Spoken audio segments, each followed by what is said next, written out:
అండి జై శ్రీకృష్ణ.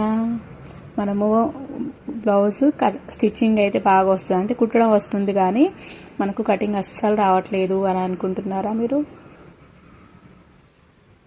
మరి దానికోసం కొంచెం ఓపికగా నా వీడియోస్ని అయితే చూడండి. మీకు ఒక్క బ్లౌజ్ చూసినా కూడా అసలు బేసిక్ ఏంటి అనేది తెలుస్తుంది. మనకి బేసిక్ అనేది చాలా చాలా ఇంపార్టెంట్ అండి.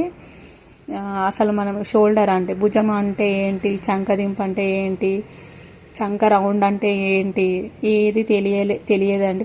ఫస్ట్ మనకి చాలా అంటే చాలా కన్ఫ్యూజన్గా ఉంటుంది. నా వీడియోస్ చూసినట్టయితే కనుక నేను చాలా వివరంగా నేర్పిస్తున్నాను, చూడడానికైతే ప్రయత్నించండి. ఓపికే మన శ్రీరామ రక్ష అని అంటారు కదా, కొంచెం ఓపిక పట్టండి. ఇప్పుడు నేర్చుకోవటం మొదలు పెడితే మీకు అన్నీ చక్కగా వస్తుంది రాను రాను.